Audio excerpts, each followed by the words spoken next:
प्रभु नित्यानंद श्री अद्वैत गदाधर श्रीवासादि गौर भक्त वृंद हरे कृष्णा कृष्ण कृष्णा हरे हरे हरे राम राम राम हरे हरे.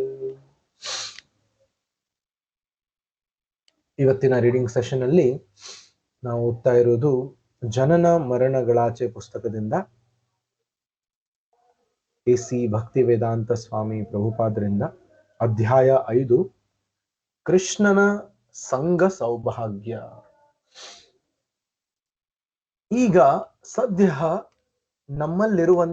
ನಮ್ಮಲ್ಲಿರುವುದಕ್ಕಿಂತ ಇನ್ನೂ ಉತ್ತಮವಾದ ಒಂದು ವಸ್ತುವು ನಮಗೆ ಸಿಕ್ಕಿದ್ದೇ ಆದರೆ ಈ ಮೊದಲು ಇದ್ದ ಕಳಪೆ ವಸ್ತುವನ್ನು ಸಹಜವಾಗಿಯೇ ವರ್ಜಿಸಿ ಬಿಡುತ್ತೇವೆ.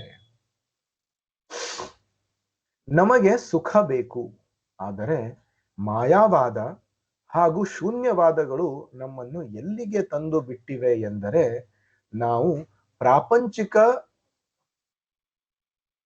ವಸ್ತು ವ್ಯಸನಿಗಳಾಗಿ ಬಿಟ್ಟಿದ್ದೇವೆ. ನಾವು ಮುಖಾಮುಖಿ ನೋಡಬಹುದಾದ ಪರಮ ಪುರುಷನ ಪರಮ ಪುರುಷನ ಸಂಬಂಧದಲ್ಲಿ ನಾವು ಸುಖ ಪಡಬೇಕು. ಆಧ್ಯಾತ್ಮಿಕ ವ್ಯೋಮದಲ್ಲಿ ನಾವು ಭಗವಂತನ ಜೊತೆ ಖುದ್ದು ಮಾತನಾಡಬಹುದು, ಅವನ ಜೊತೆ ಕೂತು ಉಣ್ಣಬಹುದು, ಅವನೊಡನೆ ಆಟ ಆಡಬಹುದು ಇತ್ಯಾದಿ. ಈ ಎಲ್ಲವನ್ನು ಭಕ್ತ್ಯ ಎಂದರೆ ದಿವ್ಯ ಪ್ರೇಮ ಸೇವೆಯ ಮೂಲಕ ಪಡೆಯಬಹುದು. ಹೀಗಿರುತ್ತಾ ನಾವು ಮಾಡುವ ಪ್ರೇಮ ಸೇವೆಯು ಬೆರಕೆ ಇಲ್ಲದ್ದು ಆಗಿರಬೇಕು. ಹೀಗೆಂದರೆ ನಾವು ಯಾವುದೇ ಐಹಿಕ ಪ್ರತಿಫಲವನ್ನು ಅಪೇಕ್ಷಿಸದೆ ಭಗವಂತನನ್ನು ಪ್ರೀತಿಸಬೇಕು.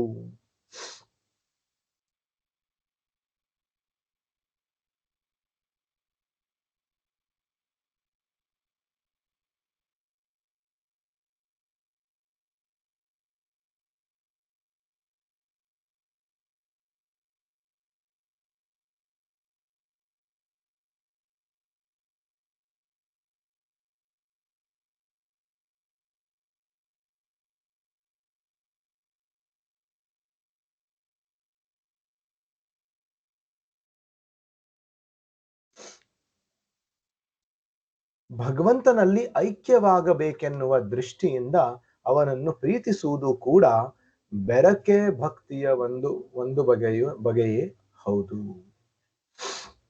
ಪ್ರಭುಪಾದರಲ್ಲಿ ಹೇಳ್ತಾ ಇದ್ದಾರೆ, ನಮಗೆ ನಮ್ಮ ಜೊತೆ ಇರುವಂತಹ ಯಾವುದಾದ್ರೂ ವಸ್ತು ಅದಕ್ಕಿಂತ ಇನ್ನೂ ಒಳ್ಳೆ ಗುಣಮಟ್ಟದ ವಸ್ತು ನಮಗೆ ಸಿಕ್ಕಿದರೆ ನಾವು ನಮ್ಮ ಹತ್ರ ಇರುವಂತಹ ಉತ್ತಮ ಗುಣಮಟ್ಟವಲ್ಲದಂತಹ ವಸ್ತುವನ್ನ ತ್ಯಜಿಸ್ತೀವಿ, ಅದನ್ನ ಸಹಜವಾಗಿ ವರ್ಜಿಸ್ಬಿಡ್ತೀವಿ. ಇದು ಒಬ್ಬ ಮನುಷ್ಯನ ಒಂದು ಸಾಧಾರಣವಾದಂತಹ ಒಂದು ಲಕ್ಷಣ. ಮಕ್ಕಳಲ್ಲೂ ಕೂಡ ನೀವು ನೋಡಬಹುದು, ಏನಾದ್ರೂ ಒಂದು ಸಣ್ಣ ಚಾಕ್ಲೇಟ್ ತಗೊಂಡು ತಿನ್ಲಿಕ್ಕೆ ಪ್ರಯತ್ನ ಮಾಡ್ತಿದೆ ಅಂತ ಅನ್ಕೊಳ್ಳಿ, ಅದಕ್ಕೆ ತಗೊಂಡು ಹೋಗಿ ದೊಡ್ಡ ಕ್ಯಾಡ್ಬರಿ ಕೊಟ್ಟು ಬಿಟ್ರೆ ಆ ಸಣ್ಣ ಚಾಕ್ಲೇಟಿಗೆ ಆ ಮಗು ದೃಷ್ಟಿಯಲ್ಲಿ ಏನು ಬೆಲೆ ಇರುವುದಿಲ್ಲ, ಅದನ್ನ ಈಸಿಲಿ ಬೀಸಾಕ್ಬಿಡ್ತದೆ. ಯಾಕಂದ್ರೆ ಆ ದೊಡ್ಡ ಕ್ಯಾಡ್ಬರಿಯಲ್ಲಿ ಅದಕ್ಕೆ ಇನ್ನೂ ಜಾಸ್ತಿ ಆನಂದ ಸಿಗುತ್ತೆ ಅಂತ ಭರವಸೆ ಇದೆ. ಇದಕ್ಕೆ ಅಂತಾರೆ ದಿ ಹೈಯರ್ ಟೇಸ್ಟ್ ಅಂತ. ಕೃಷ್ಣ ಕೂಡ ಇದನ್ನ ಭಗವದ್ಗೀತೆಯಲ್ಲಿ ಹೇಳ್ತಾನೆ. ಹೇಗೆ ನಾವು ಈ ವಿಷಯ ವಸ್ತುಗಳಲ್ಲಿ ಆಸಕ್ತಿಯನ್ನ ಕಡಿಮೆ ಮಾಡಿ ಭಗವಂತನ ವಿಷಯದಲ್ಲಿ ಆಸಕ್ತಿಯನ್ನ ಹೆಚ್ಚು ಮಾಡಬಹುದು ಅಂತ. ಯಾವಾಗ ನಮಗೆ ನಾವು ಮಾಡುವಂತಹ ಆಕ್ಟಿವಿಟೀಸ್, ನಾವು ಮಾಡುವಂತಹ ಕೆಲಸಗಳು ಅದರಲ್ಲಿ ನಮಗೆ ಹೈಯರ್ ಟೇಸ್ಟ್ ಸಿಕ್ಕಿಬಿಟ್ರೆ, ಉತ್ತಮವಾದಂತಹ ಆನಂದ ಸಿಕ್ಕಿಬಿಟ್ರೆ, ಕಡಿಮೆ ಆನಂದ ಕೊಡುವಂತಹ ಚಟುವಟಿಕೆಗಳಲ್ಲಿ ನಾವು ರುಚಿಯನ್ನ ಆಸಕ್ತಿಯನ್ನ ಕಳ್ಕೊಂಡ್ಬಿಡ್ತೀವಿ. ಯಾಕೆ? ನಮಗೆ ಸುಖ ಬೇಕು. ಇಲ್ಲಿ ಆಗ್ಲಿ ಅಲ್ಲಿ ಆಗ್ಲಿ ಸುಖ ಬೇಕು. ಸುಖ ಇಲ್ಲದೆ ಮನುಷ್ಯ ಇರ್ಲಿಕ್ಕೆ ಆಗುದಿಲ್ಲ. ಇಡೀ ಜೀವನ ನಾವು ನೋಡುದಾದ್ರೆ ಒಬ್ಬ ಮನುಷ್ಯ ಏನ್ ಮಾಡೋದು ಅಂದ್ರೆ ತನ್ನ ಸುಖವನ್ನ ಜಾಸ್ತಿ ಮಾಡ್ಲಿಕ್ಕೆ ಪ್ರಯತ್ನ ಮಾಡ್ತಾನೆ, ದುಃಖವನ್ನ ಕಡಿಮೆ ಮಾಡ್ಲಿಕ್ಕೆ ಪ್ರಯತ್ನ ಮಾಡ್ತಾನೆ. ಇವೆರಡೇ ಕೆಲಸ ಮಾಡೋದು ಪ್ರತಿಯೊಬ್ಬ ವ್ಯಕ್ತಿ. ಸುಖವನ್ನ ಹೇಗೆ ಜಾಸ್ತಿ ಮಾಡೋದು, ದುಃಖವನ್ನ ಹೇಗೆ ಕಡಿಮೆ ಮಾಡೋದು. ಆದರೆ ನಿಜವಾದ ಸುಖ ಏನು ಅನ್ನೋದು ನಮ್ಮಲ್ಲಿ ಯಾರಿಗೂ ಗೊತ್ತಿಲ್ಲ. ಯಾರು ಒಬ್ಬ ಪ್ರಾಮಾಣಿಕ ಆಚಾರ್ಯರು, ಭಕ್ತಿ ವೇದಾಂತ ಸ್ವಾಮಿ ಪ್ರಭುಪಾದರು ಅಂತಹ ಆಚಾರ್ಯರ ಮಾರ್ಗದರ್ಶನದಲ್ಲಿ ತಮ್ಮ ಜೀವನ ನಡೆಸ್ತಾ ಇದ್ದಾರೋ ಅವರಿಗೆ ಮಾತ್ರ ಗೊತ್ತು ನಿಜವಾದ ಸುಖ ಏನು ಅಂತ. ಯಾರು ಪ್ರಭುಪಾದರ ಪುಸ್ತಕ ಓದ್ತಾ ಇದ್ದಾರೆ ಪ್ರತಿದಿನ, ಯಾರು ದೇವಸ್ಥಾನದಲ್ಲಿ ಬಂದು ಸೇವೆ ಮಾಡ್ತಾ ಇದ್ದಾರೆ, ಯಾರು ಭಗವಂತನ ಕೀರ್ತನೆ ಮಾಡ್ತಾ ಇದ್ದಾರೆ, ಯಾರು ಭಗವಂತನ ನಾಮಸ್ಮರಣೆ ಹರೇ ಕೃಷ್ಣ ಕೃಷ್ಣ ಕೃಷ್ಣ ಹರೇ ಹರೇ, ಹರೇ ರಾಮ ರಾಮ ರಾಮ ಹರೇ ಹರೇ ಅಂತ ಯಾರು ಜಪ ಮಾಡ್ತಿದ್ದಾರೆ ಡೈಲಿ, ಅವರಿಗೆ ಗೊತ್ತು ನಿಜವಾದ ಸುಖ ಏನು ಅಂತ.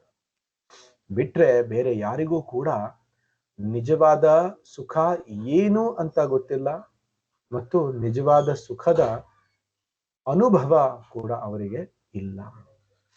ಸುಳ್ಳು ಆನಂದವನ್ನ, ಸುಳ್ಳು ಸುಖವನ್ನೇ ನಿಜವಾದ ಸುಖ ಎಂದು ಅನಿಸ್ಕೊಂಡು ಅವರು ಇಡೀ ಜೀವನ ಕಳೆದು ಬಿಡ್ತಾರೆ. ಆದರೆ ಮಾಯಾವಾದ ಮತ್ತು ಶೂನ್ಯವಾದಗಳು ನಮ್ಮನ್ನು ಎಲ್ಲಿಗೆ ತಂದು ಬಿಟ್ಟಿವೆ ಎಂದರೆ, ನಾವು ಪ್ರಾಪಂಚಿಕ ವಸ್ತು ವ್ಯಸನಿಗಳಾಗಿ ಬಿಟ್ಟಿದ್ದೇವೆ. ಮಾಯಾವಾದ ಮತ್ತೆ ಶೂನ್ಯವಾದ. ಮಾಯಾವಾದ ಅಂದ್ರೆ ಭಗವಂತ ಇಂಡೈರೆಕ್ಟ್ಲಿ ಹೇಳುದು ಭಗವಂತ ಇಲ್ಲ ಅಂತ, ಭಗವಂತನ ಅಸ್ತಿತ್ವ ಇಲ್ಲ ಅಂತ. ಶೂನ್ಯವಾದ ಅಂದ್ರೆ ಈ ಒಂದು ಜೀವನ ಬಿಟ್ರೆ ಉಳುಕಿದೆಲ್ಲ ಶೂನ್ಯ ಅಂತ. ನಾನು ಸತ್ತೋದ್ಮೇಲೆ ಎಲ್ಲ ಮುಗೀತು, ಎಲ್ಲ ಝೀರೋ ಆಗ್ಬಿಡ್ತದೆ ಅಂತ, ಎಲ್ಲ ಶೂನ್ಯ ಆಗ್ಬಿಡ್ತದೆ ಅಂತ. ಸೊ ಈ ಜೀವನ ಇರುವಾಗಲೇ ಒಬ್ರು ಋಷಿಗಳು ಕೂಡ ಇದ್ರು, ಅವ್ರು ಹೇಳ್ತಾರೆ, ಋಣಂ ಕೃತ್ವ ಘೃತಂ ಪಿಬೇತ್ ಯಾವತ್ ಜೀವೇತ್ ಸುಖಂ ಜೀವೇತ್ ಭಸ್ಮೀಭೂತಸ್ಯ ದೇಹಸ್ಯ ಕುತಃ ಪುನರಾಗಮನೋ ಭವೇತ್. ಋಣಂ ಕೃತ್ವ ಘೃತಂ ಪಿಬೇತ್ ಅಂದ್ರೆ ಋಣ ಮಾಡ್ಕೊಂಡಾದ್ರು, ಋಣ ಮಾಡು, ಯಾರತ್ರ ಆದ್ರೂ ಲೋನ್ ತಕೋ, ಯಾರತ್ರ ಆದ್ರೂ ಸ್ಟೀಲ್ ಬೆಗ್ ಆರ್ ಬಾರೋ, ಬೇಡ್ಕೋ ಅಥವಾ ಕಿತ್ಕೋ, ಏನಾದ್ರೂ ಮಾಡ್ಕೊಂಡು ಘೃತಂ ಪಿಬೇತ್, ಒಳ್ಳೆಯ ತುಪ್ಪದಲ್ಲಿ ಊಟ ಮಾಡು. ಋಣಂ ಕೃತ್ವ ಘೃತಂ ಪಿಬೇತ್ ಯಾವತ್ ಜೀವೇತ್ ಸುಖಂ ಜೀವೇತ್, ಹೇಗಾದ್ರೂ ಮಾಡಿ ಚೆನ್ನಾಗಿ ಬಾಳ್ಬೇಕು. ಯಾವತ್ ಜೀವೇತ್ ಸುಖಂ ಜೀವೇತ್. ಯಾಕೆ? ಭಸ್ಮೀಭೂತಸ್ಯ ದೇಹಸ್ಯ, ಒಂದು ಸಲ ಈ ದೇಹ ಬೆಂಕಿಯಲ್ಲಿ ಸುಟ್ಟು ಹೋದ್ರೆ ಕುತಃ ಪುನರಾಗಮನೋ ಭವೇತ್, ವಾಪಸ್ ನಾನು ಮರಳಿ ಬರ್ತೀನಿ ಅಂತ ಯಾರಿಗ್ ಗೊತ್ತು? ಇದಕ್ಕಂತಾರೆ ಶೂನ್ಯವಾದ ಅಂತ. ಅಂದ್ರೆ ಇದೇ ಜೀವನ, ಒಂದೇ ಜೀವನ, ಇದೇ ಜೀವನದಲ್ಲಿ ಎಷ್ಟು ಬೇಕು ಅಷ್ಟು ಇಂದ್ರಿಯ ಭೋಗವನ್ನ ಪಡಿ. ನೀನು ಯಾರಿಗಾದ್ರೂ ಕೊಂದು ಹಾಕು, ಯಾರಿಗಾದ್ರೂ ಸುಟ್ಟು ಹಾಕು, ಯಾರಿಗಾದ್ರೂ ಕೊಲೆ ಮಾಡು, ಯಾರಿಗಾದ್ರೂ ದರೋಡೆ ಮಾಡು, ಹೇಗಾದ್ರೂ ಮಾಡಿ ಒಳ್ಳೆಯದಾಗಿ ಇಂದ್ರಿಯ ಭೋಗ ಪಡೆದು, ಇಂದ್ರಿಯ ಸುಖ ಪಡೆದು ಸುಖದಿಂದ ಇರುವಂತ. ಯಾಕಂದ್ರೆ ಒಂದು ಸಲ ಈ ದೇಹ ಬಿಟ್ಟ ಮೇಲೆ ಮತ್ತೆ ಮರಳಿ ನಾನು ದೇಹ ತಗೋತೀನಿ ಅಂತ ಯಾರಿಗ್ ಗೊತ್ತು ಅಂತ ಚಾರ್ವಾಕ ಮುನಿ ಒಬ್ರು ಹೇಳ್ತಾರೆ.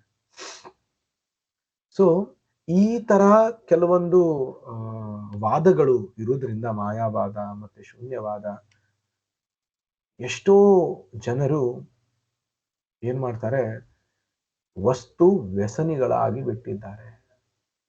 ವಸ್ತು ವ್ಯಸನಿಗಳು ಅಂದ್ರೆ ಈ ಭೌತಿಕ ವಸ್ತುಗಳಿಂದ ಆನಂದ ಪಡುವುದನ್ನ ಹೆಚ್ಚು ಮಾಡ್ಕೊಂಡು ಬಿಟ್ಟಿದ್ದಾರೆ. ಭೌತಿಕ ವಸ್ತುಗಳಿಂದ ಆಧ್ಯಾತ್ಮಿಕತೆಯನ್ನ ಮರೆತು ಬಿಟ್ಟಿದ್ದಾರೆ. ನಾವು ಮುಖಾಮುಖಿ ನೋಡಬಹುದಾದ ಪರಮ ಪುರುಷನ ಸಂಬಂಧದಲ್ಲಿ ನಾವು ಸುಖ ಪಡಬೇಕು. ನಾವು ನಿಜವಾದ ಸುಖ ಎಲ್ಲಿ ಪಡಬೇಕು ಅಂತ ಇಲ್ಲಿ ಪ್ರಭುಪಾದ ಹೇಳ್ತಾರೆ. ಎಲ್ಲಿ? ಮುಖಾಮುಖಿ ನೋಡಬಹುದಾದ ಪರಮ ಪುರುಷನ ಸಂಬಂಧದಲ್ಲಿ ನಾವು ಸುಖ ಪಡಬೇಕು. ಆ ಸಂಬಂಧವನ್ನ ನಾವು ಮರೆತು ಬಿಟ್ಟಿದ್ದೀವಿ. ಆ ಸಂಬಂಧವನ್ನ ಪುನರುಜ್ಜೀವನಗೊಳಿಸ್ಬೇಕು. ಮತ್ತೆ ನಮ್ಮನ್ನ ನಾವು ಜ್ಞಾಪಿಸ್ಕೋಬೇಕು. ಆಧ್ಯಾತ್ಮಿಕ ವ್ಯೋಮದಲ್ಲಿ ನಾವು ಭಗವಂತನ ಜೊತೆ ಖುದ್ದು ಮಾತನಾಡಬಹುದು. ಆಧ್ಯಾತ್ಮಿಕ ಲೋಕದಲ್ಲಿ ಯಾವ ರೀತಿ ನಮ್ಮ ಸಂಬಂಧ ಭಗವಂತನ ಜೊತೆ ಇದೆ ಅಂತ ಇಲ್ಲಿ ಹೇಳ್ತಾರೆ. ನಾವು ಖುದ್ದಾಗಿ ಭಗವಂತನ ಜೊತೆ ಮಾತನಾಡಬಹುದು. ಹೇಗೆ ನೀವು ನನ್ನನ್ನ ಕೇಳ್ತಾ ಇದ್ದೀರಾ, ಅದೇ ರೀತಿ ನೀವು ಭಗವಂತನನ್ನ ಕೇಳಬಹುದು. ಸಾಕ್ಷಾತ್ ಭಗವಂತ ನಿಮ್ಮ ಮುಂದೆ ಫೇಸ್ ಟು ಫೇಸ್ ನೀವು ಭಗವಂತನನ್ನ ನೋಡಬಹುದು. ಭಗವಂತ ಮಾತನಾಡಿದ್ದನ್ನ ಕೇಳಬಹುದು. ಅವನ ಜೊತೆ ಕೂತು ಉಣ್ಣಬಹುದು, ಜೊತೆ ಕೂತ್ಕೊಂಡು ಊಟ ಮಾಡಬಹುದು, ಅವನೊಡನೆ ಆಟ ಆಡಬಹುದು.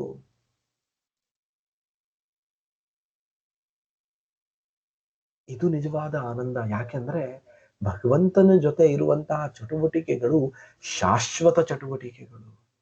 ಈ ಭೌತಿಕ ಜಗತ್ತಿನಲ್ಲಿ ಇರುವಂತಹ ಚಟುವಟಿಕೆಗಳು ಅಶಾಶ್ವತ ಚಟುವಟಿಕೆಗಳು, ತಾತ್ಕಾಲಿಕ ಚಟುವಟಿಕೆಗಳು. ಮತ್ತೆ ತಾತ್ಕಾಲಿಕ ಚಟುವಟಿಕೆಯಿಂದ, ತಾತ್ಕಾಲಿಕ ವಸ್ತುಗಳಿಂದ ನಮಗೆ ತಾತ್ಕಾಲಿಕ ಆನಂದ ಮಾತ್ರ ಸಿಗ್ತದೆ ವಿನಃ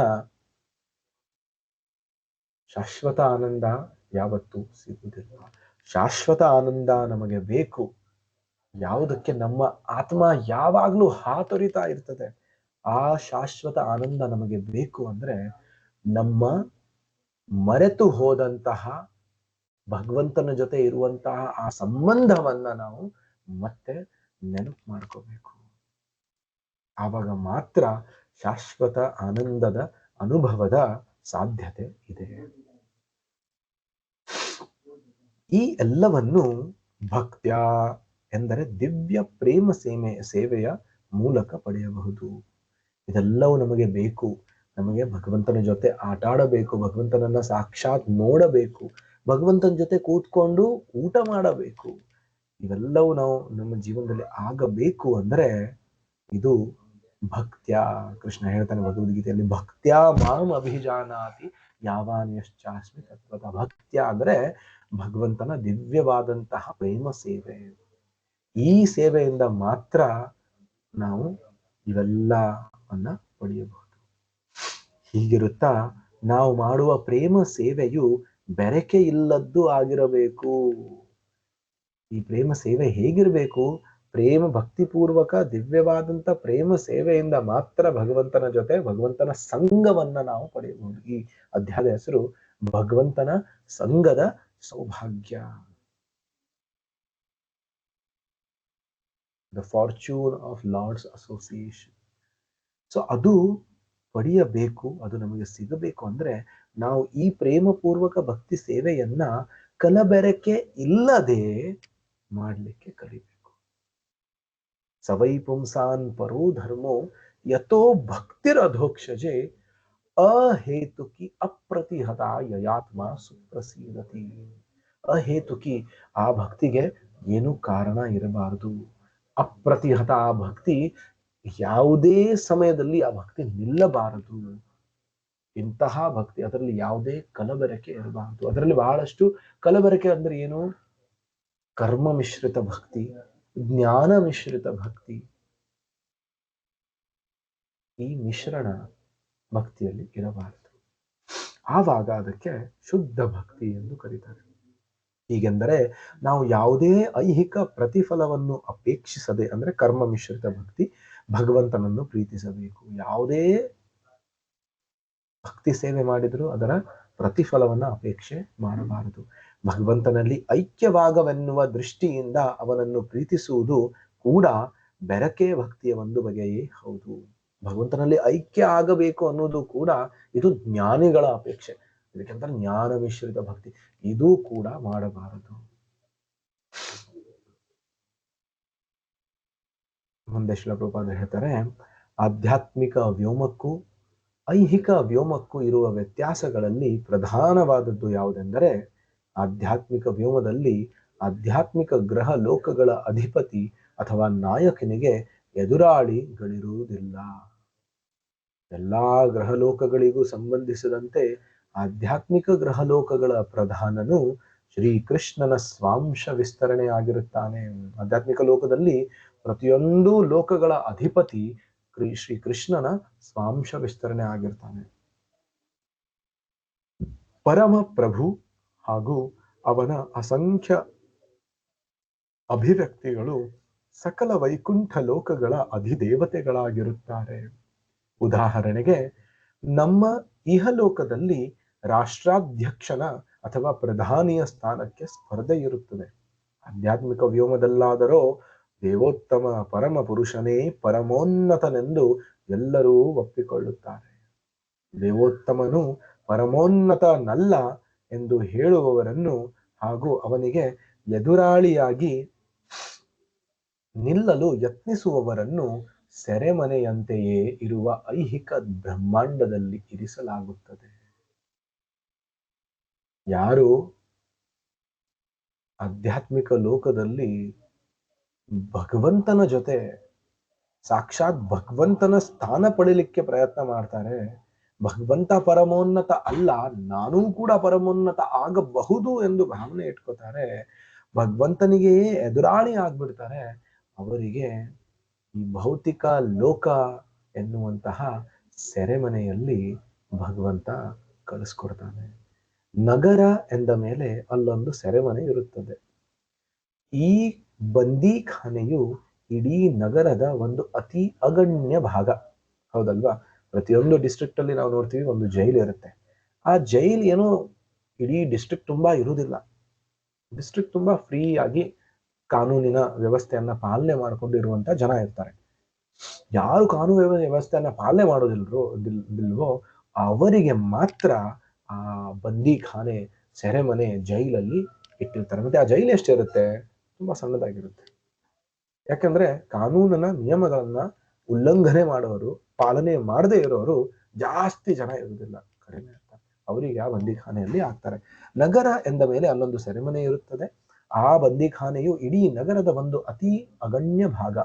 ಹೀಗೆಯೇ ಐಹಿಕ ಬ್ರಹ್ಮಾಂಡವು ಬದ್ಧ ಜೀವಿಗಳ ಪಾಲಿಗೆ ಸೆರೆಮನೆಯೇ ಸರಿ. ಈ ರೀತಿ ನಾವು ಇಡೀ ಭಗವಂತನ ಸೃಷ್ಟಿಯನ್ನ, ಆಧ್ಯಾತ್ಮಿಕ ಲೋಕವನ್ನ ನೋಡಿದಾಗ, ಆಧ್ಯಾತ್ಮಿಕ ಲೋಕಕ್ಕೆ ಕಂಪೇರ್ ಮಾಡಿದ್ರೆ, ಹೋಲಿಸಿದರೆ ಈ ಭೌತಿಕ ಪ್ರಪಂಚ ಒಂದು ಅಗಣ್ಯ ಭಾಗ, insignificant portion of the creation, ಒಂದು ಸ್ಮಾಲ್ ಸ್ಪೇಸ್. ಆ ಸ್ಪೇಸ್ ಅಲ್ಲಿ ನಾವು ಯಾರು ಭಗವಂತನ ಎದುರಾಳಿ ಆಗ್ತಾರೆ, ಭಗವಂತನಿಗೆ ವಿರುದ್ಧ ಹೋಗ್ತಾರೆ, ಅವರಿಗೆ ಅಲ್ಲಿ ಹಾಕ್ತಾರೆ. ಸೆರೆಮನೆಯಂತಹ ಈ ಬ್ರಹ್ಮಾಂಡವು ಆಧ್ಯಾತ್ಮಿಕ ವ್ಯೋಮದ ಒಂದು ಅತಿ ಸಣ್ಣ ಭಾಗವಾದರೂ ಅದರ ಹೊರಗಿಲ್ಲ, ಆಧ್ಯಾತ್ಮಿಕ ಅಂಬರದ ಹೊರಗಿಲ್ಲ. ಇಲ್ಲಿ ಇನ್ನೊಂದು ರೆವಲ್ಯೂಷನ್ ಆಗ್ತಾ ಇದೆ. ಏನು? ಭೌತಿಕ ಪ್ರಪಂಚ ಆಧ್ಯಾತ್ಮಿಕ ಗಗನದ ಕೆಳಗಡೆನೆ ಇದೆ, ಅದು ಆಧ್ಯಾತ್ಮಿಕ ಪ್ರಪಂಚದಿಂದ ಬೇರೆ ಇಲ್ಲ. ಸೆರೆಮನೆಯು ನಗರದ ಹೊರಗೆಲ್ಲೋ ಹೇಗೆ ಇರುವುದಿಲ್ಲವೋ ಇದು ಹಾಗೆಯೇ. ಸೆರೆಮನೆ ಕೂಡ ಆ ಊರಿನ ಒಂದು ಗಡಿಗಳೇನಿರ್ತವೆ ಅದರ ಒಳಗಡೆನೆ ಇರುತ್ತೆ, ಅದರ ಆಚೆ ಇರುವುದಿಲ್ಲ. ಅದೇ ರೀತಿ ಆಧ್ಯಾತ್ಮಿಕ ಜಗತ್ತಿನ ಗಡಿ ಒಳಗಡೆನೆ ಭೌತಿಕ ಜಗತ್ತು ಕೂಡ ಒಂದು ಸಣ್ಣದಾದಂತ ಭಾಗ. ವೈಕುಂಠ ಲೋಕಗಳಲ್ಲಿ ವಾಸಿಸುವವರೆಲ್ಲರೂ ಮುಕ್ತಾತ್ಮರು. ಅಲ್ಲಿನ ನಿವಾಸಿಗಳ ದೈಹಿಕ ಲಕ್ಷಣಗಳು ಸಾಕ್ಷಾತ್ ಭಗವಂತನ ಲಕ್ಷಣಗಳಂತೆಯೇ ಇರುತ್ತವೆಂದು ಶ್ರೀಮದ್ ಭಾಗವತದಿಂದ ತಿಳಿದು ಬರುತ್ತದೆ. ಅಲ್ಲಿರುವಂತಹ ಎಲ್ಲಾ ನಿವಾಸಿಗಳು ಕೂಡ, ವೈಕುಂಠದಲ್ಲಿರುವಂತಹ ಎಲ್ಲಾ ನಿವಾಸಿಗಳು ಕೂಡ ಸಾಕ್ಷಾತ್ ನಾರಾಯಣನ ಹಾಗೆಯೇ ಕಾಣುತ್ತಾರೆ. ವೈಕುಂಠದ ಗ್ರಹ ಲೋಕಗಳ ಪೈಕಿ ಕೆಲವು ಗ್ರಹ ಲೋಕಗಳಲ್ಲಿ ಭಗವಂತನು ದ್ವಿಬಾಹು ರೂಪದಲ್ಲೂ, ಮತ್ತೆ ಕೆಲವು ಗ್ರಹ ಲೋಕಗಳಲ್ಲೂ ಚತುರ್ಬಾಹು ರೂಪದಲ್ಲೂ ಅಭಿವ್ಯಕ್ತನಾಗುತ್ತಾನೆ. ವೈಕುಂಠ ಲೋಕದ ನಿವಾಸಿಗಳಾದರೂ ಭಗವಂತನಂತೆಯೇ ದ್ವಿಬಾಹು ಹಾಗೂ ಚತುರ್ಬಾಹು ರೂಪಗಳಲ್ಲಿ ಕಾಣಿಸಿಕೊಳ್ಳುತ್ತಾರೆ. ಈ ಲೋಕಗಳಲ್ಲಿ ಭಗವಂತ ಯಾರು, ನಿವಾಸಿಗಳು ಯಾರು ಎಂಬುದನ್ನು ಬೇರ್ಪಡಿಸುವುದೇ ಕಷ್ಟವೆಂದು ಕೂಡ ಹೇಳುವುದುಂಟು. ಆಧ್ಯಾತ್ಮಿಕ ಜಗತ್ತಿನಲ್ಲಿ 5 ಬಗೆಯ ಮುಕ್ತಿಯು ಪ್ರಚಲಿತ ಉಂಟು. ಪರಮ ಪ್ರಭುವಿನ ವ್ಯಕ್ತಿಗತ ಮಗ್ಗುಲನ್ನು ಬ್ರಹ್ಮನ್ ಎನ್ನುತ್ತಾರೆ. ಈ ಬ್ರಹ್ಮನ್ನಲ್ಲಿ ಐಕ್ಯವಾಗುವುದಕ್ಕೆ ಸಾಯುಜ್ಯ ಮುಕ್ತಿ ಎಂದು ಹೆಸರು. ಸಾರೂಪ್ಯ ಮುಕ್ತಿ ಎಂಬುದು ಇನ್ನೊಂದು ಬಗೆಯ ಮುಕ್ತಿ. ಈ ಮುಕ್ತಿಗೆ ಪಾತ್ರರಾದವರು ತದ್ವತ್ತು ಪ್ರಭುವಿಗಿರುವಂತಹ ಲಕ್ಷಣಗಳನ್ನು ಪಡೆಯುತ್ತಾರೆ. ಸಾಲೋಕ್ಯ ಮುಕ್ತಿ ಎನ್ನುವುದು ಇನ್ನೊಂದು. ಭಗವಂತನಿರುವ ಗ್ರಹ ಲೋಕದಲ್ಲೇ ಜೀವಿಯು ವಾಸವಾಗಿರಬಹುದು ಎನ್ನುವುದು ಈ ವ್ಯಕ್ತಿಯ ಈ ಮುಕ್ತಿಯ ಲಕ್ಷಣ. ಈ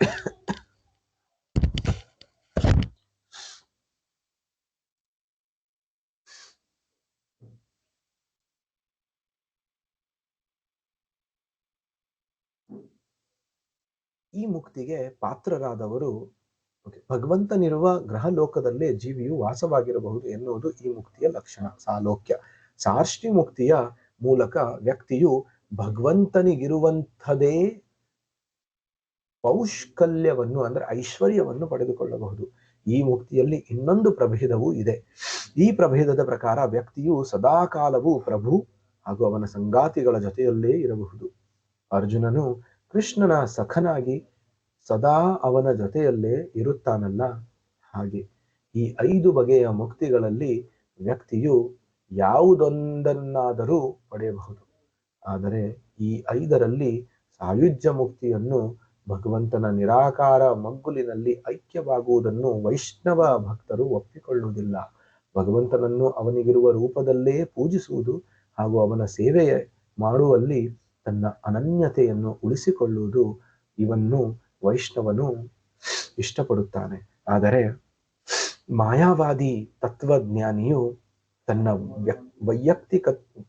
ವೈಯಕ್ತಿಕತೆಯನ್ನು ಕಳೆದುಕೊಂಡು ಪ್ರಭುವಿನ ಅಸ್ತಿತ್ವದಲ್ಲಿ ಲೀನನಾಗಲು ಬಯಸುತ್ತಾನೆ. ಇಂತಹ ವಿಲೀನವನ್ನು ಭಗವದ್ಗೀತೆಯಲ್ಲಿ ಶ್ರೀಕೃಷ್ಣನು ಪ್ರತಿಪಾದಿಸುವುದಿಲ್ಲ. ವೈಷ್ಣವ ಸಂಪ್ರದಾಯದ ಗುರು ಪರಂಪರೆಯು ಇದನ್ನು ಸಮರ್ಥಿಸುವುದಿಲ್ಲ.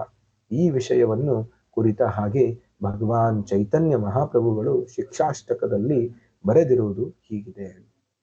ಇಲ್ಲಿ ಶ್ರೀಲ ಪ್ರಭುಪಾದರು 5 ರೀತಿಯ ಮೋಕ್ಷಗಳ ಬಗ್ಗೆ ಹೇಳ್ತಾ ಇದ್ದಾರೆ. ಸಾಯುಜ್ಯ, ಸಾರೂಪ್ಯ, ಸಾಮೀಪ್ಯ, ಸಾಲೋಕ್ಯ ಮತ್ತೆ ಸಾರ್ಷ್ಟಿ. ಸಾಯುಜ್ಯ ಮೋಕ್ಷ ಅಂದ್ರೆ ಭಗವಂತನ ಅಸ್ತಿತ್ವದಲ್ಲಿ ನಾವು ಲೀನ ಆಗುವುದು ಮತ್ತೆ ನಮ್ಮ ಅಸ್ತಿತ್ವವನ್ನ ಕಳೆದುಕೊಳ್ಳುವುದು, ಇದಕ್ಕಂತಾರೆ ಸಾಯುಜ್ಯ. ಸಾಯುಜ್ಯ ನಂತರ ಸಾಮೀಪ್ಯ, ಭಗವಂತನ ಅತಿ ಹತ್ರದಲ್ಲಿ ಭಗವಂತನ ಸಂಘವನ್ನ ಪಡೆಯುವುದು, ಭಗವಂತನ ಸಮೀಪ ಸ್ಥಾನ ಪಡೆಯುವುದು ಸಾಮೀಪ್ಯ. ಸಾರೂಪ್ಯ, ಭಗವಂತನ ತರಹದೇ ರೂಪವನ್ನ ಪಡೆಯುವುದು. ಮತ್ತೆ ಸಾಲೋಕ್ಯ ಅಂದ್ರೆ ಭಗವಂತ ವಾಸಿಸುವಂತಹ ಆಧ್ಯಾತ್ಮಿಕ ಲೋಕದಲ್ಲೇ ನಾವು ವಾಸಿಸುವುದು ಸಾಲೋಕ್ಯ. ಮತ್ತೆ ಸಾರ್ಷ್ಟಿ ಅಂದ್ರೆ ಭಗವಂತನ ಹತ್ರ ಇರುವಂತಹ ಐಶ್ವರ್ಯದಷ್ಟೇ ಐಶ್ವರ್ಯವನ್ನ ಪಡೆಯುವುದು, ಇದು ಸಾರ್ಷ್ಟಿ. ಆದ್ರೆ ಈ 5ರಲ್ಲಿ ಸಾಯುಜ್ಯ ಏನಿದೆ ಅದು ಒಬ್ಬ ವೈಷ್ಣವನಾದವನು, ಶ್ರೀಕೃಷ್ಣನ ನಿಜವಾದ ಭಕ್ತನಾದವನು ಅವನು ಯಾವತ್ತೂ ಕೂಡ ಇದನ್ನು ಒಪ್ಕೊಳ್ಳುವುದಿಲ್ಲ. ಇದಕ್ಕೋಸ್ಕರ ಅವನು ಯಾವತ್ತೂ ಕೂಡ ಆಸೆ ಪಡುವುದಿಲ್ಲ. ನಿಜವಾದ ಅರ್ಥದಲ್ಲಿ ಒಬ್ಬ ಭಕ್ತನಾದವನು, ನಿಜವಾದ ಭಕ್ತನಾದವನು ಯಾವ ಮೋಕ್ಷವನ್ನ ಕೂಡ ಬಯಸುವುದಿಲ್ಲ. ಮೋಕ್ಷನೇ ಬೇಡ, ಎಲ್ಲಿ ಇದ್ದರೂ ಕೂಡ ನನಗೆ ಯಾವಾಗ್ಲೂ ಕೂಡ ನಿನ್ನ ಸ್ಮರಣೆ ಕೊಡು, ಮತ್ತೆ ನಿನ್ನ ಭಕ್ತರ ಸೇವೆ ಮಾಡ್ಲಿಕ್ಕೆ ಅವಕಾಶ ಕೊಡು, ನಿನ್ನ ನಾಮದ ಪ್ರಚಾರ ಮಾಡ್ಲಿಕ್ಕೆ ಅವಕಾಶ ಕೊಡು ಅಂತ ಪ್ರಾರ್ಥಿಸ್ತಾನೆ. ವಿನಃ ಈ ಮೋಕ್ಷ ಕೊಡು, ನನಗೆ ಆ ಮೋಕ್ಷ ಕೊಡು ಅಂತ ಯಾವತ್ತೂ ಕೂಡ ಒಬ್ಬ ವೈಷ್ಣವ ಭಕ್ತನು ಬಯಸುವುದಿಲ್ಲ. ಹೇಗೆ ಬಯಸುವುದಿಲ್ಲ ಅಂತ ಚೈತನ್ಯ ಮಹಾಪ್ರಭುಗಳು ಶಿಕ್ಷಾಷ್ಟಕದಲ್ಲಿ ಹೇಳ್ತಾರೆ. ನ ಧನಂ ನ ಜನಂ ನ ಸುಂದರಿ ಕವಿತಾಂಬಾ ಜಗದೀಶ ಕಾಮೈ ಮಮ ಜನ್ಮನಿ ಜನ್ಮನೀಶ್ವರೆ ಭವತಾದ್ ಭಕ್ತಿರಹೈತುಕಿ ತ್ವಯಿ. ಹೇ ಸರ್ವಶಕ್ತನಾದ ಪ್ರಭುವೇ, ಸಂಪತ್ತನ್ನು ಗಳಿಸುವ ಅಪೇಕ್ಷೆ ನನಗಿಲ್ಲ. ನ ಧನಂ, ಸುಂದರಿಯಾದ ಸ್ತ್ರೀಯರ ಸಂಪರ್ಕವನ್ನು ನಾನು ಬಯಸುವುದಿಲ್ಲ. ನ ಸುಂದರಿ, ನನಗೆ ಅನುಯಾಯಿಗಳೂ ಬೇಡ. ನ ಜನಂ ವಾ ಜಗದೀಶ ಕಾಮಯೇ, ಜನ್ಮ ಜನ್ಮಗಳಲ್ಲೂ ನಿನಗೆ ಅವ್ಯಾಜ ಭಕ್ತಿ ಸೇವೆ ಸಲ್ಲಿಸುತ್ತಲೇ ಇರುವ ಭಾಗ್ಯವೊಂದು ಮಾತ್ರ ನನಗಿರಲಿ. ನ ಧನಂ, ನನಗೆ ಐಶ್ವರ್ಯ ಬೇಡ. ನ ಜನಂ, ಒಳ್ಳೆ ಕುಟುಂಬದಲ್ಲಿ ಜನ್ಮನೂ ಬೇಡ. ನ ಸುಂದರಿ, ಒಳ್ಳೆ ಸುಂದರಿಯರ ಸಂಗನೂ ನನಗೆ ಬೇಡ. ಕವಿತಾಂಬಾ ಜಗದೀಶ ಕಾಮನೆ, ಎಲ್ಲಾ ಜನರ ಒಡೆಯ ಆಗಬೇಕು ಅಂತ ಕೂಡ ನನ್ನ ಆಸೆ ಇಲ್ಲ. ನನ್ನ ಆಸೆ ಏನು? ಮಮ ಜನ್ಮನೀಶ್ವರೇ, ಪ್ರತಿಯೊಂದು ಜನ್ಮದಲ್ಲಿ ಅಂದ್ರೆ ನನಗೆ ಈ ಜನ್ಮ ಮೃತ್ಯು ಚಕ್ರದಿಂದ ಮೋಕ್ಷನೂ ಬೇಡ. ಪ್ರತಿಯೊಂದು ಜನ್ಮದಲ್ಲಿ ಮಮ ಜನ್ಮನೀಶ್ವರೇ ಭವತಾದ್ ಭಕ್ತಿರಹೈತುಕಿ ತ್ವಯಿ, ನಿನ್ನ ಅಹೈತುಕಿ ಕಾರಣ ರಹಿತ ಭಕ್ತಿ ನನಗೆ ಸಿಗಲಿ, ಇದೇ ನನ್ನ ಆಸೆ ಎಂದು ಚೈತನ್ಯ ಮಹಾಪ್ರಭು ಪ್ರಾರ್ಥನೆ ಮಾಡ್ತಾರೆ ಶಿಕ್ಷಾಷ್ಟಕದಲ್ಲಿ. ಈ ಶಿಕ್ಷಾಷ್ಟಕದಲ್ಲಿ 8 ಶ್ಲೋಕಗಳಿದ್ದಾವೆ. ಈ 8 ಶ್ಲೋಕದಲ್ಲಿ ಇದು 4ನೇ ಶ್ಲೋಕ.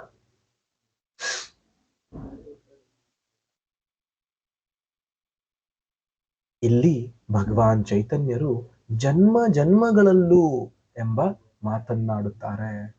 ಒಂದು ಜನ್ಮ ಕಳೆದ ಮೇಲೆ ಇನ್ನೊಂದು ಜನ್ಮ ಬರುತ್ತಿದ್ದರೆ ಮೋಕ್ಷವೇ ಇರುವುದಿಲ್ಲ. ಮೋಕ್ಷ ಗಳಿಸಿದಾಗ ಒಬ್ಬ ವ್ಯಕ್ತಿಯು ಒಂದೋ ಆಧ್ಯಾತ್ಮಿಕ ಗ್ರಹ ಲೋಕಗಳನ್ನು ಸಾಧಿಸುತ್ತಾನೆ ಅಥವಾ ಪರಮ ಪ್ರಭುವಿನ ಆಧ್ಯಾತ್ಮಿಕ ಪ್ರಭೆಯಲ್ಲಿ ಲೀನನಾಗುತ್ತಾನೆ. ಈ ಎರಡರ ಪೈಕಿ ಯಾವುದೇ ಸಂದರ್ಭದಲ್ಲೂ ವ್ಯಕ್ತಿಯು ಮತ್ತೆ ಐಹಿಕ ಜಗತ್ತಿನಲ್ಲಿ ಹುಟ್ಟುವ ಪ್ರಶ್ನೆಯೇ ಬರುವುದಿಲ್ಲ. ಆದರೆ ತಾವು ಮೋಕ್ಷಿತರೋ ಅಲ್ಲವೋ ಎನ್ನುವ ವಿಷಯಕ್ಕೆ ಚೈತನ್ಯ ಮಹಾಪ್ರಭುಗಳು ಲಕ್ಷ್ಯವನ್ನೇ ಕೊಡುವುದಿಲ್ಲ. ಕೃಷ್ಣ ಪ್ರಜ್ಞೆಯಲ್ಲಿ ಮಗ್ನರಾಗಿರುವುದು, ಕೃಷ್ಣನ ಸೇವೆ ಮಾಡುವುದು ಮಾತ್ರ ಅವರ ಏಕೈಕ ಕಾಳಜಿಯಾಗಿರುತ್ತದೆ. ತಾನೆಲ್ಲಿದ್ದೇನೆ ಎನ್ನುವುದನ್ನು ಭಕ್ತನು ಲಕ್ಷಿಸುವುದಿಲ್ಲ. ತಾನು ಮನುಷ್ಯ ವರ್ಗಕ್ಕೆ ಸೇರಿದವನು, ಪ್ರಾಣಿ ವರ್ಗದಲ್ಲಿ ಜನ್ಮಿಸಿರುವನು ಅಥವಾ ಉಪದೇವತೆಗಳ ವರ್ಗಕ್ಕೆ ಸೇರಿದವನು, ಈ ಯಾವುದನ್ನು ಭಕ್ತನು ಮನಸ್ಸಿಗೆ ತಂದುಕೊಳ್ಳುವುದಿಲ್ಲ.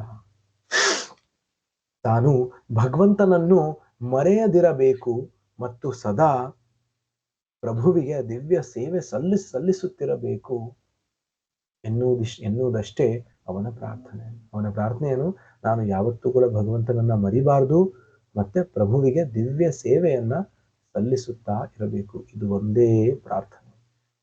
ಇವು ಪರಿಶುದ್ಧ ಭಕ್ತಿಯ ಲಕ್ಷಣಗಳು. ಎಷ್ಟೋ ಜನ ಭಕ್ತಿ ಸೇವೆನ ಶುರು ಮಾಡಿದ ಮೇಲೂ ಕೂಡ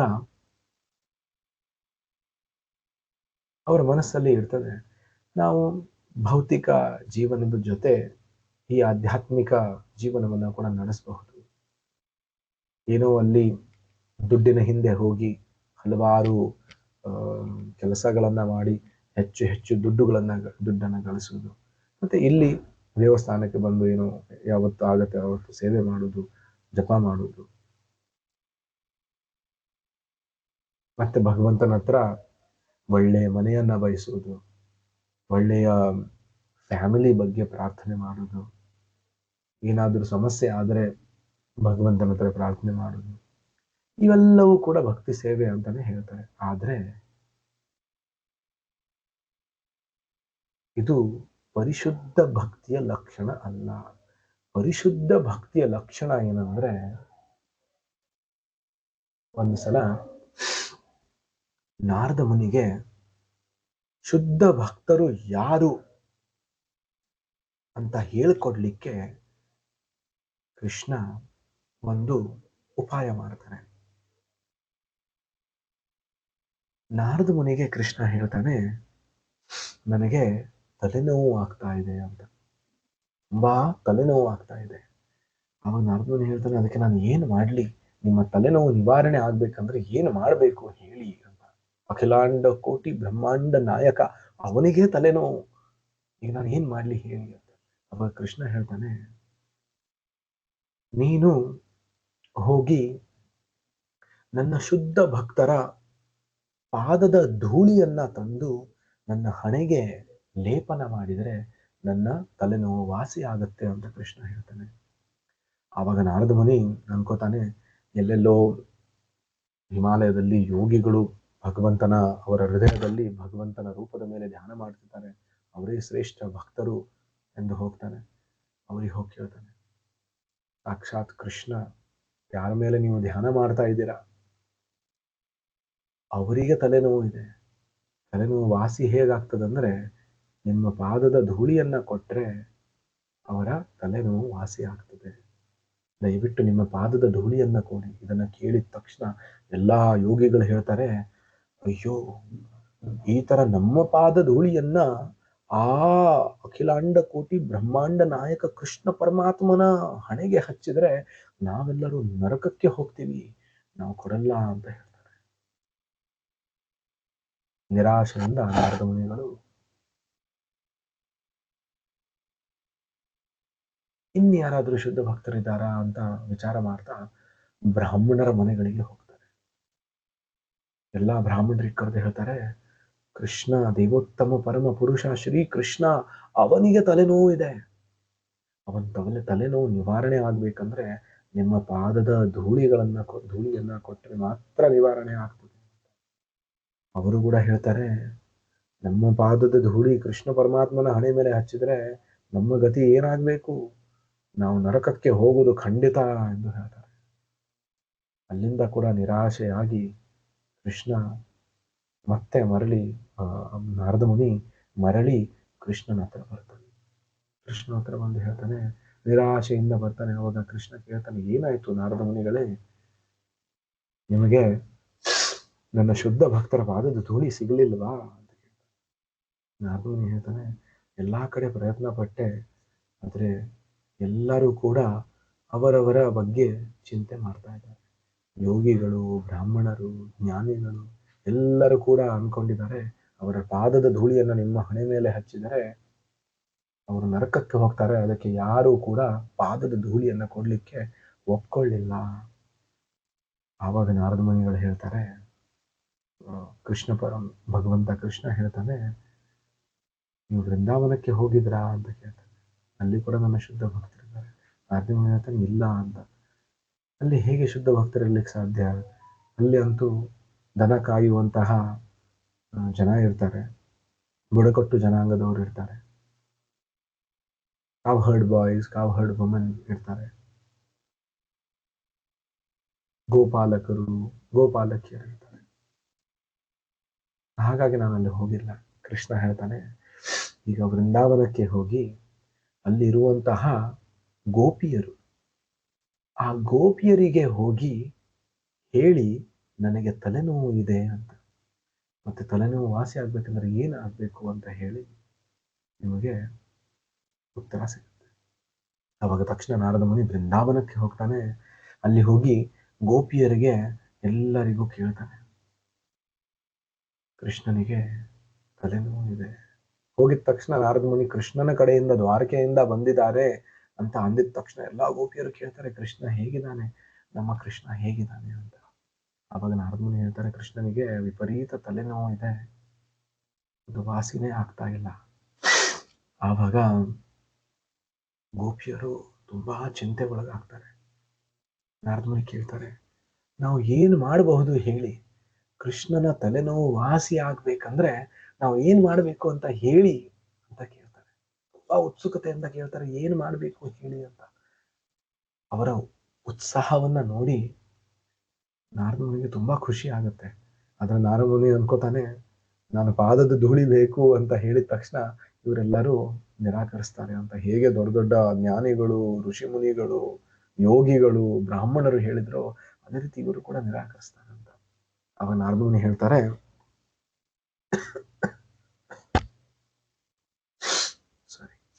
ನಾರದ ಮುನಿ ಹೇಳ್ತಾರೆ, ಕೃಷ್ಣನ ತಲೆನೋವು ವಾಸಿ ಆಗ್ಬೇಕಂದ್ರೆ ಕೃಷ್ಣ ಹೇಳಿದಾನೆ, ನಿಮ್ಮ ಪಾದದ ಧೂಳಿಯನ್ನ ಅವನ ತಲೆ ಮೇಲೆ ಲೇಪನ ಮಾಡಿದರೆ ಮಾತ್ರ ಅವನ ತಲೆನೋವು ವಾಸಿ ಆಗ್ತದೆ. ಇದನ್ನ ಕೇಳಿದ ತಕ್ಷಣ ಎಲ್ಲ ಗೋಪಿಯರು ತತ್ಕ್ಷಣ ನಮ್ಮ ಕಾಲನ್ನ ನೋಡಿ ಸಜ್ಜಾಗ್ಬಿಡ್ತಾರೆ, ರೆಡಿ ಆಗ್ಬಿಡ್ತಾರೆ. ನಿಮಗೆ ಎಷ್ಟು ಪಾದದ ಧೂಳಿ ಬೇಕು ಅಷ್ಟು ತಗೊಳ್ಳಿ ಅಂತ ಹೇಳ್ತಾರೆ. ಅವನ ಆದ್ಮೇಲೆ ಹೇಳ್ತಾರೆ, ನಿಮ್ಮ ಪಾದದ ಧೂಳಿ ಕೊಡ್ಲಿಕ್ಕೆ ಅದು ಕೃಷ್ಣನ ಹಣೆ ಮೇಲೆ, ಪರಮಾತ್ಮ ಕೃಷ್ಣನ ಹಣೆ ಮೇಲೆ, ಭಗವಂತ ಕೃಷ್ಣನ ಹಣೆ ಮೇಲೆ ಹಚ್ತಾರೆ, ಹಣೆ ಮೇಲೆ ಹಚ್ಚಲಿಕ್ಕೆ ನೀವು ತಯಾರಿದ್ದೀರಲ್ಲ ಅಂತ. ಈ ತರ ಮಾಡಿದ್ರೆ ನೀವು ನರಕಕ್ಕೆ ಹೋಗ್ತೀರಾ ಅಂತ ನಾರದ ಮುನಿ ಹೇಳ್ತಾರೆ. ಗೋಪಿಯರು ಹೇಳ್ತಾರೆ, ನಾವು ನರಕಕ್ಕೆ ಹೋದ್ರೂ ಪರವಾಗಿಲ್ಲ, ಕೃಷ್ಣನ ತಲೆನೋವು ಮಾತ್ರ ವಾಸಿ ಆಗ್ಬೇಕು. ತತ್ಕ್ಷಣ, ಆಸ್ ಸೂನ್ ಆಸ್ ಪಾಸಿಬಲ್, ಎಷ್ಟು ಬೇಗ ಸಾಧ್ಯ ಅಷ್ಟು ಬೇಗ ಕೃಷ್ಣನ ತಲೆನೋವು ವಾಸಿ ಆಗ್ಬೇಕು. ಆದಷ್ಟು ಬೇಗ ನಮ್ಮ ಎಷ್ಟು ಪಾದದ ಧೂಳಿ ನಿಮಗೆ ಸಿಗ್ತದೋ ಅಷ್ಟು ತಗೊಂಡು ಹೋಗಿ ಅಂತ ಎಲ್ಲಾ ಗೋಪಿಯರು ಹೇಳ್ತಾರೆ. ಆವಾಗ ನಾರದ ಮುನಿಗೆ ಅರ್ಥ ಆಗ್ತದೆ, ಈ ಗೋಪಿಯರು ವೃಂದಾವನ ಅನ್ನುವಂತ ಒಂದು ಸಣ್ಣ ಊರು, ಎಲ್ಲ ಗೋಚಾರಣ ಮಾಡುವಂತಹ ಜನರು ಇರುವಂತಹ ಜಾಗ. ಅಂತಹ ಜಾಗದಲ್ಲಿ ಇರುವಂತಹ ಅತಿ ಸರಳವಾದ ಜೀವನವನ್ನ ನಡೆಸುವಂತಹ ಈ ಗೋಪಿಕಾ ಸ್ತ್ರೀಯರು, ಇವರು ಆ ಭಗವಂತ ಶ್ರೀ ಕೃಷ್ಣನ ಶುದ್ಧ ಭಕ್ತರು ಎಂದು ನಾರದನಿಗೆ ಅರ್ಥ ಆಗ್ತದೆ. ಯಾಕಂದ್ರೆ ಬೇರೆ ಎಲ್ಲಾ ಭಗವಂತನ ಭಕ್ತರು ಬ್ರಾಹ್ಮಣರು, ಯೋಗಿಗಳು, ಜ್ಞಾನಿಗಳು, ಋಷಿಮುನಿಗಳು ಎಲ್ಲರೂ ಕೂಡ ತಮ್ಮ ಬಗ್ಗೆ ಚಿಂತನೆ ಮಾಡಿದರು. ಆದರೆ ಗೋಪಿಯರು ಮಾತ್ರ ಕೃಷ್ಣನ ಬಗ್ಗೆ ಚಿಂತನೆ ಮಾಡಿದರು, ಕೃಷ್ಣನ ಬಗ್ಗೆ ಚಿಂತೆ ಮಾಡಿದರು. ಇದು ಶುದ್ಧ ಭಕ್ತಿಯ ಲಕ್ಷಣ. ನನಗೇನಾಗುತ್ತೆ, ನಾನು ಏನು ನೋಡುದಿಲ್ಲ, ಕೃಷ್ಣನ ಸೇವೆ ಆಗ್ಬೇಕು. ಇದಕ್ಕಂತಾರೆ ಅಹೇತುಕಿ ಅಪ್ರತಿಹತ. ಅಪ್ರತಿಹತ ಅಂದ್ರೆ ಯಾವ ಕ್ಷಣದಲ್ಲೂ ಕೂಡ ಭಕ್ತಿ ಸೇವೆ ನಿಲ್ಲಬಾರದು. ಆ ಭಕ್ತಿ ಸೇವೆಗೆ ಯಾವುದು ಕೂಡ ಅಡ್ಡಿ ಬರುವುದಿಲ್ಲ. ಅದಕ್ಕಂತಾರೆ ಅಪ್ರತಿಹತ ಭಕ್ತಿ ಸೇವೆ.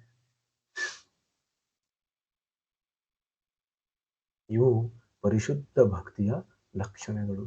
ಭಕ್ತನು ಎಲ್ಲೇ ಇದ್ದರೂ, ಐಹಿಕ ದೇಹ ಹೊತ್ತಿದ್ದರೂ ಕೂಡ ಆಧ್ಯಾತ್ಮಿಕ ಸಾಮ್ರಾಜ್ಯದಲ್ಲಿರುತ್ತಾನೆ. ಒಬ್ಬ ಭಕ್ತನಾದವನು, ಶುದ್ಧ ಭಕ್ತನಾದವನು ಭೌತಿಕ ದೇಹದಲ್ಲಿ ಇದ್ದರೂ ಕೂಡ ಅವನು ಆಧ್ಯಾತ್ಮಿಕ ಸಾಮ್ರಾಜ್ಯದಲ್ಲಿ ಇರ್ತಾನೆ. ಆದರೆ ಅವನು ಯಾವುದಕ್ಕಾಗಿಯೂ ಭಗವಂತನನ್ನು ಯಾಚಿಸುವುದಿಲ್ಲ, ವೈಯಕ್ತಿಕ ಸುಖ ಅಥವಾ ಸೌಕರ್ಯವನ್ನು ಅಪೇಕ್ಷಿಸುವುದಿಲ್ಲ. ತನ್ನಲ್ಲಿ ಭಕ್ತಿ ತೋರಿದವನು ತನ್ನನ್ನು ಸುಲಭವಾಗಿ ಕಾಣಬಹುದೆಂದು ಕೃಷ್ಣನು ಹೇಳಿದ್ದಾನಾದರೂ ಬೇರೆ ತೆರನ ಯೋಗ ಪ್ರಕ್ರಿಯೆಗಳನ್ನು ಅಭ್ಯಸಿಸುವ ಯೋಗಿಗಳ ಪಾಲಿಗೆ ಒಂದಿಷ್ಟು ಅಪಾಯದ ಸೋಂಕು ಇದ್ದೇ ಇರುತ್ತದೆ. ಇಂತಹ ಯೋಗಿಗಳು ದೇಹ ತೊರೆಯಲು ಸೂಕ್ತ ಕಾಲ ಯಾವುದೆಂಬುದನ್ನು ಕೃಷ್ಣನು ಭಗವದ್ಗೀತೆಯಲ್ಲಿ ಹೇಳಿದ್ದಾನೆ. ಯತ್ರ ಕಾಲೇ ತ್ವನಾವೃತ್ತಿಂ ಆವೃತ್ತಿಂ ಚೈವ ಯೋಗಿನಃ ಪ್ರಯಾತ ಯಾಂತಿ ತಂ ಕಾಲಂ ವಕ್ಷ್ಯಾಮಿ ಭರತರ್ಷಭ. ಹೇ ಭರತವಂಶ ಶ್ರೇಷ್ಠನೇ, ಯಾವ ಯಾವ ಸಂದರ್ಭದಲ್ಲಿ ದೇಹವನ್ನು ತೊರೆದರೆ ವ್ಯಕ್ತಿಯು ಪುನಃ ಈ ಜಗತ್ತಿಗೆ ಮರಳುವುದಿಲ್ಲ ಎಂಬುದನ್ನು ನಾನೀಗ ಹೇಳುತ್ತೇನೆ ಕೇಳು. ವ್ಯಕ್ತಿಯು ಒಂದು ನಿರ್ದಿಷ್ಟ ಕಾಲದಲ್ಲಿ ದೇಹ ತ್ಯಾಗ ಮಾಡಿದರೆ ಮತ್ತೆಂದೂ ಈ ಐಹಿಕ ಜಗತ್ತಿನಲ್ಲಿ ಜನಿಸದ ಹಾಗೆ ಮೋಕ್ಷ ಗಳಿಸಬಹುದು ಎಂದು ಇಲ್ಲಿ ಕೃಷ್ಣನು ಸೂಚಿಸುತ್ತಿದ್ದಾನೆ. ಇದಕ್ಕೆ ಪ್ರತಿಯಾಗಿ ವ್ಯಕ್ತಿಯು ಒಂದು ನಿರ್ದಿಷ್ಟ ಹೊತ್ತಲ್ಲದೆ ಯಾವಾಗಲೋ ಮರಣ ಹೊಂದಿದಾಗ ಅವನು ಮತ್ತೆ ಈ ಜಗತ್ತಿಗೆ ಮರಳಬೇಕು ಎನ್ನುವುದನ್ನು ಸೂಚಿಸುತ್ತಿದ್ದಾನೆ. ಇಲ್ಲಿ ಆಕಸ್ಮಿಕದ ಯಾವಾಗಲೋ ಮರಣ ಹೊಂದುವುದರ ಸಂಭವವಂತೂ ಇದೆ. ಆದರೆ ಸದಾ ಕೃಷ್ಣ ಪ್ರಜ್ಞೆಯಲ್ಲಿ ಮುಳುಗಿದವನಿಗೆ ಇಂತಹ ಆಕಸ್ಮಿಕ ಸಂಭವಿಸುವ ಪ್ರಶ್ನೆಯೇ ಇಲ್ಲ. ಏಕೆಂದರೆ ಅವನು ಪ್ರಭುವಿನಲ್ಲಿ ತೋರಿದ ಭಕ್ತಿಯ ಬಲದ ಮೇಲೆ ಕೃಷ್ಣನ ಧಾಮಕ್ಕೆ ಹೋಗುವುದು ಖಾತರಿಯಾಗಿರುತ್ತದೆ. ಅಗ್ನಿರ್ ಜ್ಯೋತಿರ್ ಅಹಂ ಶುಕ್ಲ ಷಣ್ಮಾಸ ಉತ್ತರಾಯಣಂ ತತ್ರ ಪ್ರಯಾತ ಗಚ್ಚಂತಿ ಬ್ರಹ್ಮ ವಿದೋ ಜನಾ. ಬ್ರಹ್ಮನ್ನನ್ನು ಬಲ್ಲವರು ಉತ್ತರಾಯಣ ಕಾಲದ ಶುಕ್ಲ ಪಕ್ಷದ ಹಗಲಿನಲ್ಲಿ ಒಂದು ಪ್ರಶಸ್ತ ಮುಹೂರ್ತದಲ್ಲಿ ದೇಹತ್ಯಾಗ ಮಾಡುತ್ತಾರೆ. ಉಳಿದಿದ್ದನ್ನ ಮುಂದಿನ ಕ್ಲಾಸಲ್ಲಿ ನೋಡೋಣ. ಇಲ್ಲಿಗೆ ಮುಕ್ತಾಯ ಮಾಡೋಣ. ವಿಶ್ವಗುರು ಶಿಲ ಪ್ರಭುಪಾದ ಕಿ ಜೈ. ನಿತಾಯ್ ಗೌರ್ ಪ್ರೇಮಾನಂದೇ. ಹರಿ ಹರಿ. Thank you, Prabhu. Hare Krishna. Thank you, Prabhu. Hare Krishna.